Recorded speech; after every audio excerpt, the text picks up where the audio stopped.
We are Emily and Roberto. After several months of searching for a piece of land in Italy to buy, to get closer to nature, learn new skills, and live a life that is more peaceful and quiet, we found our dream property in the south of Italy. After some months of saving money, making negotiations, and organising paperwork, we finally secured our 5-acre abandoned beauty where we hoped we could start to bring our dreams into reality. With 3 old Italian stone houses, many small caves and abandoned cellars, a tiny house, 5 acres of very steep land that was completely overgrown and not tended to for many years, plus an olive grove with around 60 olive trees, fig trees, apples and cherries, we had our work cut out for us. And this challenge was the biggest one that we've faced yet. In this video, we're going to show you in a fast-paced time-lapse everything that we've created so far on the land, and this has taken us around 3 months in total to complete. Our land is not connected to the water grid and we want to live an off-grid lifestyle. Luckily for us, we already had an established water reserve on the land. The rain makes its way through old swales dug out by the previous owners. Our first job on the land was to create a new water connection to pump the water uphill around 50 metres high from the water reserve to the house. We started by digging a 40-metre trench downhill by hand, which houses the new water and electrical cables that we attached to a water pump.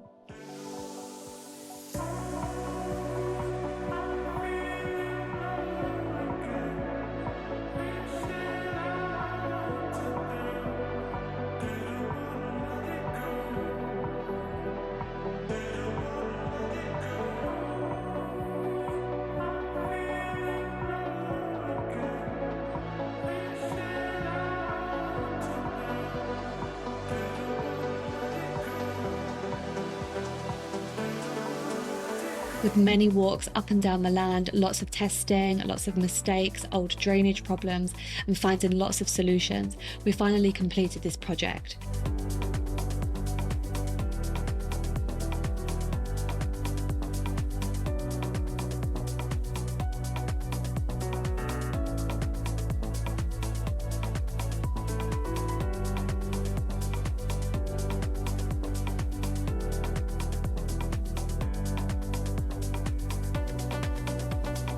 We successfully dug the trench by hand, installed a new water pump, and provided our tiny house with ground-filtered running water.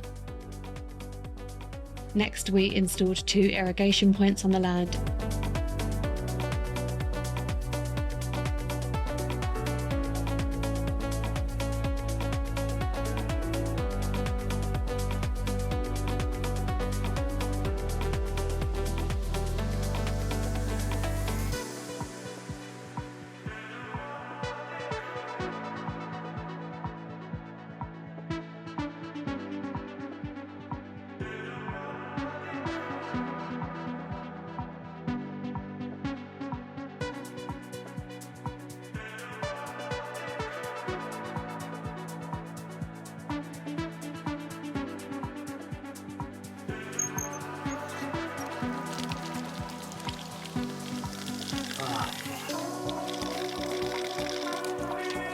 And created a split point so we can provide the stone houses with water at a later time.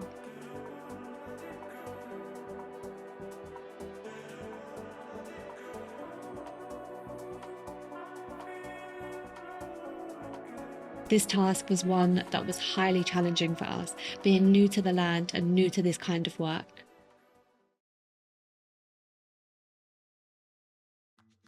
To allow us some respite from the 36-degree sun on this week, our next task was to install a temporary shade sail. We wanted to take on this project where we used things from the land. So we repurposed our old wooden electrical cable poles to be the structure for our shade sail.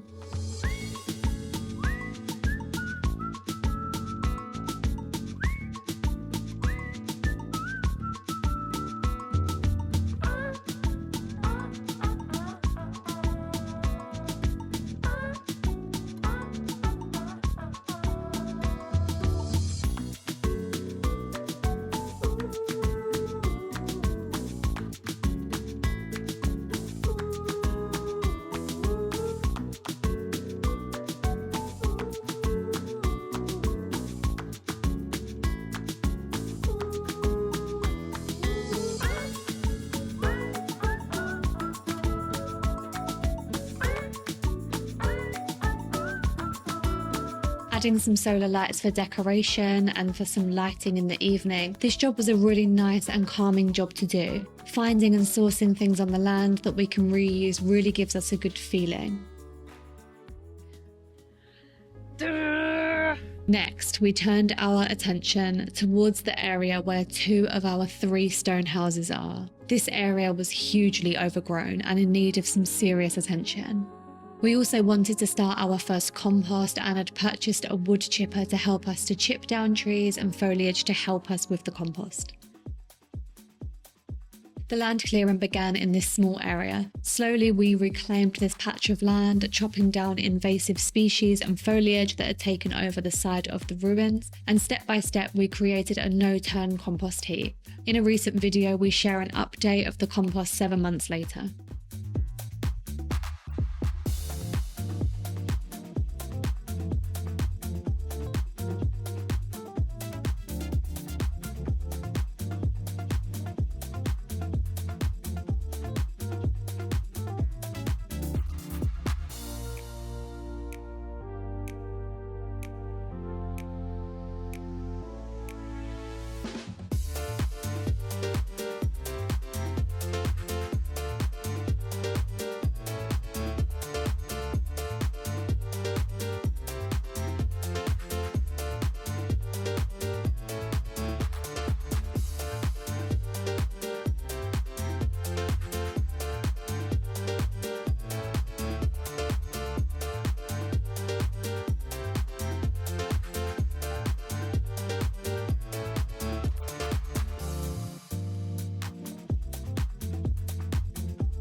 During this clear out, we found an abandoned cellar with some bugs that we'd never seen before, and some small caves that we didn't know were there.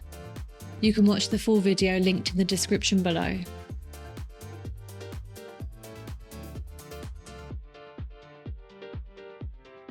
We continued to clean up the area around the stone houses, cutting the trees whose roots went straight through the walls of the stone house to prevent any further damage.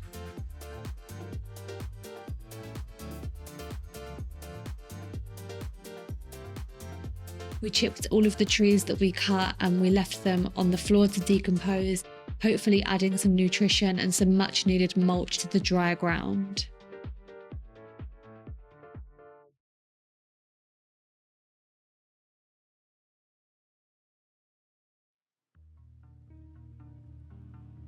Moving on to the stone houses, our land has 3 stone houses and 2 of them were in use from the previous owners, but this was many years ago. We were really excited to clear them out as this is where we see the most potential on the land. Our goal is to renovate them and have people join us in the future for projects or just to come and stay to connect with nature.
We spent some time clearing them out and checking the condition up close. We chipped the loose plaster from the walls of the second stone house and we left them like this, ready to renovate in the near future.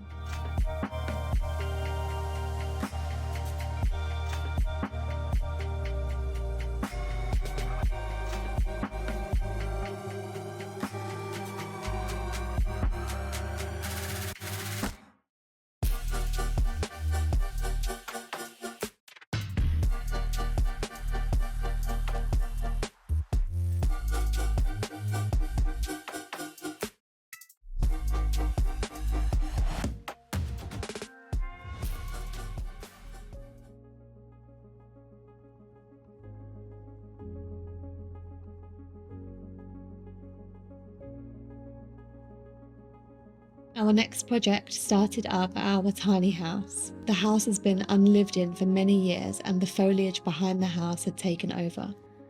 We completely cleared the back of the house and dug out the sand from all of the erosion, which built up over about 10 years, using this to flatten the surface outside of the house.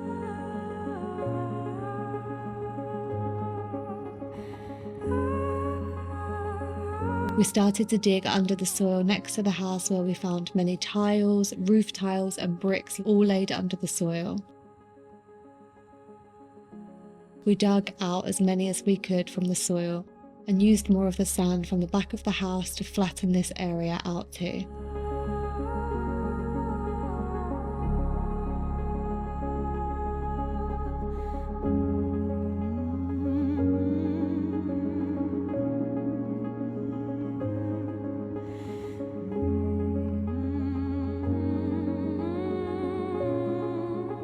With the tiles that we found under the soil, we made a small path at the side of the house. We really love to do jobs like this where we can repurpose the things that we found and also save on costs.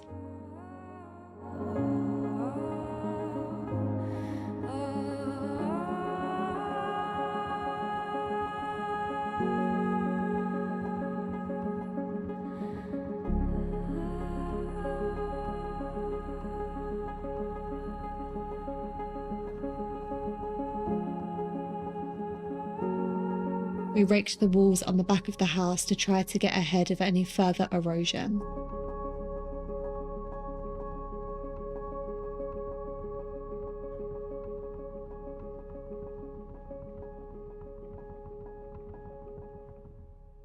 We replanted a tree that was growing in the back of the house, but unfortunately it died the next day.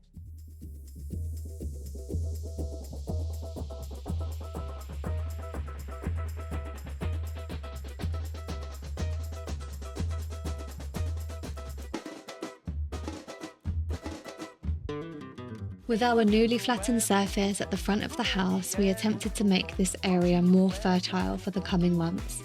We laid down 210 litres of compost and lots of grass seeds to encourage more roots on this level in order to prevent erosion in the future. We also sowed wildflowers for the same reason.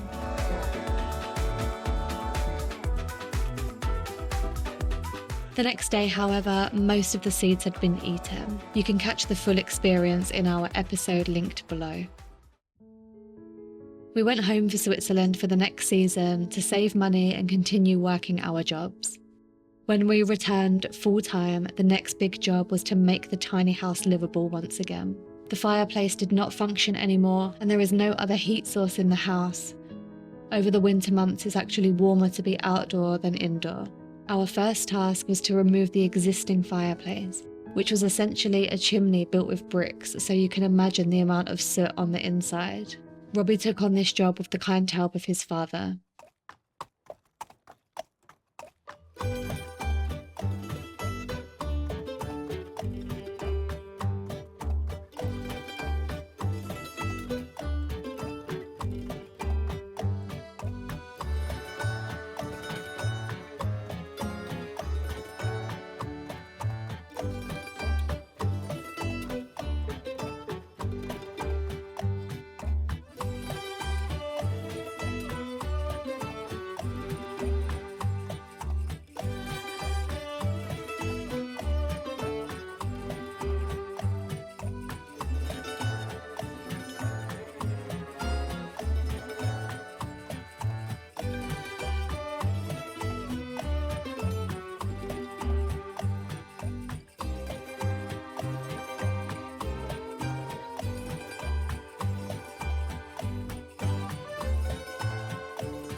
We wanted to give the house a small makeover as it has been abandoned for years. We didn't have a lot of money to invest into this project as our investment will go into the land in the future, so we did this on a budget.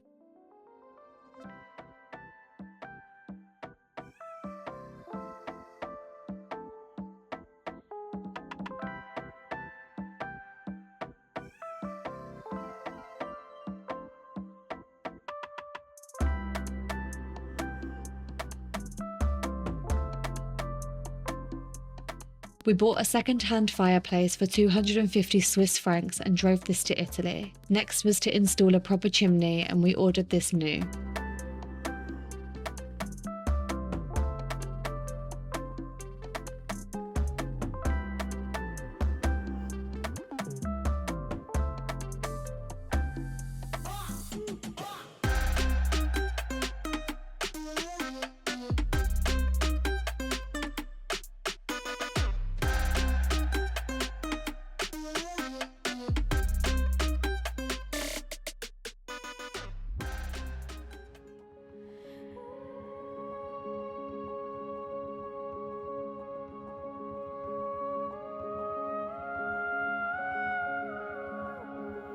Then we happily turned our attention back to the land.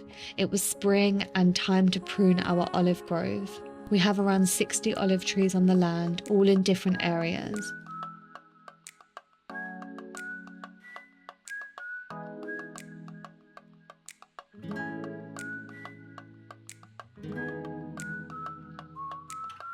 With all of the olive leaves, we chipped them to make another compost heap.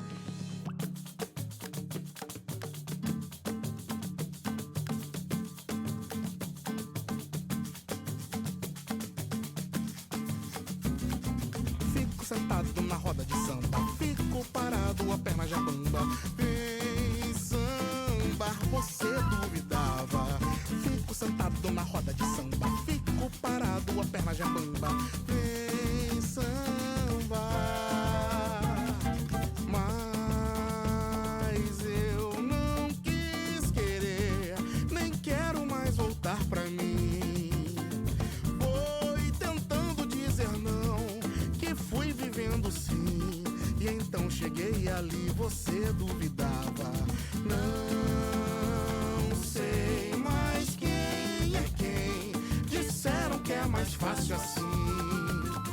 Quem se assenta em solidão, esquece de entender, se arrisca e perde, enfim, nem digo mais nada. Fico sentado na roda de samba, fico parado, a perna já... This has been our journey so far. It's been quite a mixed bag of projects as our attention and priorities change by the day. We can truly say that we love this lifestyle. Being so close to nature and being able to observe the land and how it grows is really inspiring, connecting, but also challenging. Some of these projects push us to our limits. We hope that you've enjoyed this time-lapse video of everything that we have done so far. And if you haven't already, please hit the subscribe button as we'd love to have you join this journey with us. We post new videos weekly and we love to speak to our viewers in the comments, as we believe this is not just a project for us, but for humanity. Our dreams are big and our dream projects are even bigger. The next things that we are going to focus on are buying a digger to start terracing the land and making pathways, continuing to reclaim the land, clearing through invasive species and making the spaces livable while caring for nature as much as we can, installing a huge solar system on the roof, building a big compost station that has longevity, building a veranda onto our house with a pergola and climbing plants as the roof, renovating the ruins, creating a food forest, installing a yurt. The list really does go on. So we hope you've enjoyed this video. Please join us on the journey. Thank you for watching. Much love, Emily and Roberto.